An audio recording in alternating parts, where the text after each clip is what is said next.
जब एक अंग्रेज अफसर ने गुस्से में कालिया नाग की मूर्ति पर गोली चलाई तो पत्थर से चिंगारी नहीं बल्कि ताजा खून बहने लगा। ये वही कालिया नाग है जो भगवान कृष्ण के एक वचन के कारण हमेशा के लिए पत्थर बन गया था। ये कहानी शुरू होती है गरुड़ और नागों की दुश्मनी से। पक्षीराज गरुड़ नागों को खा जाते थे। उनसे अपनी जान बचाने के लिए कालिया नाग पूरी दुनिया में छिपा, लेकिन गरुड़ हर जगह उसे ढूंढ लेते। तब कालिया नाग को पता चला कि यमुना नदी के एक हिस्से में सौभारी ऋषि ने गरुड़ को श्राप दिया हुआ है कि अगर गरुड़ यहाँ आए तो उनकी मृत्यु हो जाएगी। बस अपनी जान बचाने के लिए कालिया नाग अपने परिवार के साथ इसी यमुना नदी के कुंड में आकर छिप गया। लेकिन कालिया का विष इतना भयंकर था कि यमुना का पानी काला और जहरीला हो गया। उस पानी को पीकर गायें और पक्षी मरने लगे। जब नन्हे श्री कृष्ण ने यह देखा तो वे अपनी गेंद लाने के बहाने यमुना में कूद पड़े। नदी के अंदर श्री कृष्ण और कालिया नाग के बीच भयंकर युद्ध हुआ। अंत में भगवान ने कालिया के फनों के ऊपर चढ़कर नृत्य किया और उसका सारा घमंड तोड़ दिया। कालिया की पत्नियों ने माफी मांगी तो कृष्ण ने उसे जीवन दान दिया, लेकिन एक शर्त रखी,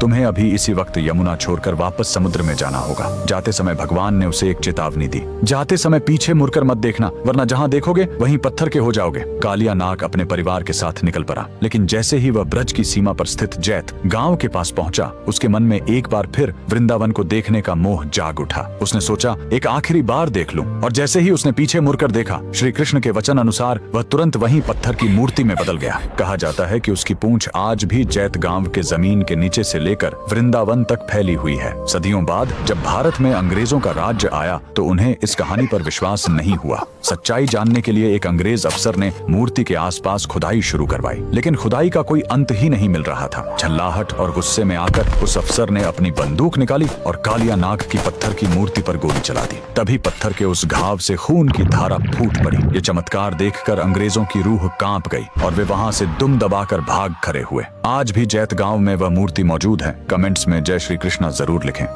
सर्दियों में जब उत्तराखंड के हिमालय में सब कुछ बर्फ से जम जाता है, तब भी भगवान विष्णु के इस मंदिर में एक आग लगातार जलती रहती है। यह आग एक दिन या 100 साल से नहीं बल्कि 3 युगों त्रेता, द्वापर, कलयुग से जल रही है। आखिर इस अखंड धूनी का रहस्य क्या है? यह कहानी शुरू होती है माता सती के बलिदान से, जब उन्होंने अपने पिता दक्ष प्रजापति के यज्ञ कुंड में अपने प्राण त्याग दिए थे। लेकिन शिव के प्रति उनका प्रेम अमर था।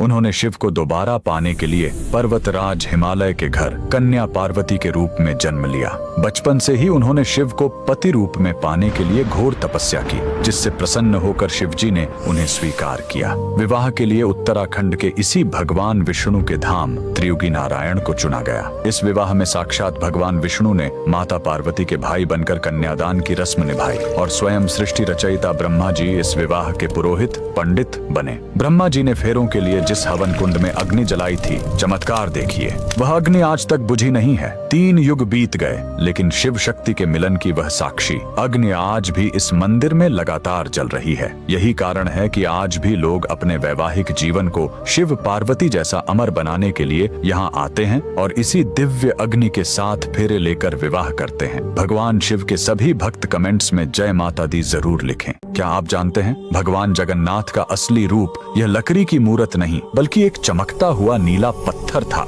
जिसे नीलमाधव कहा जाता था। आखिर वो दिव्य पत्थर गायब कहाँ हो गया और भगवान अधूरी मूर्त में क्यों बदल गए? यह कहानी मालवा के राजा इंद्रद्युम्न से शुरू होती है। उन्हें पता चला कि ओडिशा के घने जंगलों में भगवान विष्णु साक्षात नीलमाधव के रूप में पूजे जाते हैं।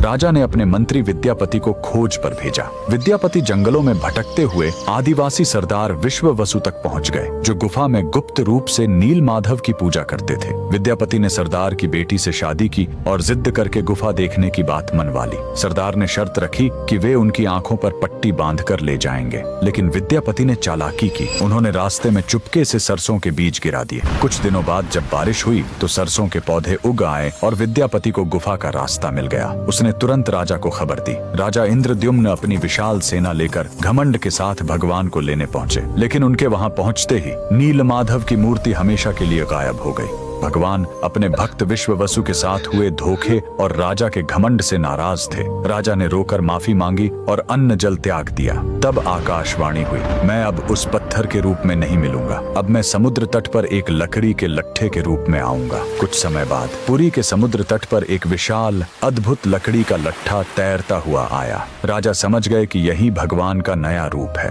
उन्होंने तुरंत आदेश दिया कि इस पवित्र लकड़ी से भगवान की मूर्ति बनाई जाए। लेकिन समस्या यह हुई कि वह कोई साधारण लकड़ी नहीं थी। जैसे ही राज्य के बड़े बड़े कारीगर उस पर छेनी हथौड़ा चलाते, उनके औजार ही टूटकर बिखर जाते। उस दिव्य लकड़ी पर खरोंच तक नहीं आ रही थी। तब स्वयं भगवान विश्वकर्मा एक बूढ़े शिल्पकार के रूप में आए। उन्होंने कहा, मैं इससे मूर्ति बनाऊंगा, लेकिन मेरी एक शर्त है, 21 दिनों तक कमरा बंद रहेगा। अगर बीच में दरवाजा खुला तो मैं काम छोड़कर चला जाऊंगा। राजा मान गए। 15 दिनों तक अंदर से छेनी चलने की आवाज आती रही, लेकिन फिर सब एकदम शांत हो गया। रानी गुंडिचा को लगा कि बूढ़ा शिल्पकार शायद अंदर मर गया है। घबराहट में उन्होंने दरवाजा खोल दिया। अंदर देखा तो शिल्पकार गायब था और वहां भगवान जगन्नाथ, बलभद्र और सुभद्रा की अधूरी मूर्तियां थीं। राजा बहुत दुखी हुए, लेकिन तभी भगवान ने संकेत दिया कि वे इसी अधूरे रूप में रहकर भक्तों को दर्शन देना चाहते हैं। यही कारण है कि आज भी हम भगवान के उस अधूरे लेकिन सबसे प्यारे रूप की पूजा करते हैं। कमेंट्स में जय जगन्नाथ जरूर लिखें।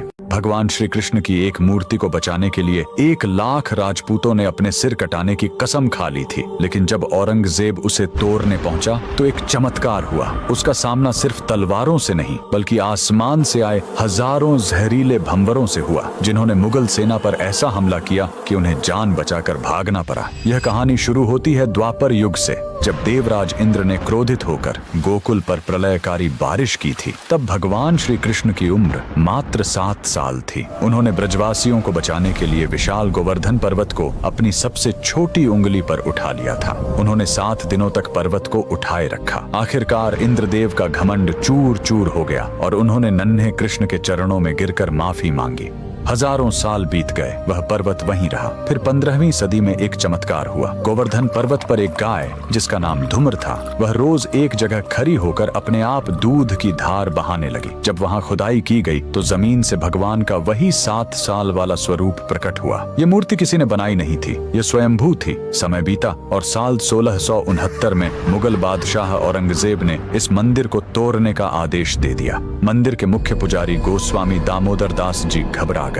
वे रातों रात भगवान की मूर्ति को एक बैलगाड़ी में छिपाकर वृंदावन से निकल भागे। वे कई महीनों तक मूर्ति को लेकर भटकते रहे। कई राजाओं से शरण मांगी, लेकिन औरंगजेब के खौफ से सबने मना कर दिया। भटकते भटकते पुजारी राजस्थान के मेवाड़ में सिंहारी नामक गांव में पहुंचे। तभी अचानक एक चमत्कार हुआ। बैलगाड़ी का पहिया जमीन में बुरी तरह धंस गया और लाख कोशिशों के बाद भी आगे नहीं बढ़ा। पुजारी समझ गए कि भगवान ने अपना घर चुन लिया है। जब यह खबर मेवाड़ के शेर महाराणा राज सिंह तक पहुंची तो उन्होंने औरंगजेब को सीधा संदेश भेजा, श्रीनाथ जी अब मेरे मेहमान हैं, उन्हें छूने की सोचना मत। औरंगजेब ने अपनी विशाल सेना भेजी। महाराणा राज सिंह और 1 लाख राजपूत दीवार बनकर खड़े हो गए। लेकिन तभी जंगल से लाखों भंवरों ने मुगल सेना पर धावा बोल दिया। मुगल सैनिक अपनी जान बचाकर भागने लगे और औरंगजेब को हार माननी पड़ी। उसी सिंहारी गांव में भगवान का भव्य मंदिर बना, जिसे आज हम नाथ द्वारा कहते हैं। मेवाड़ के इस शौर्य के लिए कमेंट्स में जय श्री कृष्णा जरूर लिखें।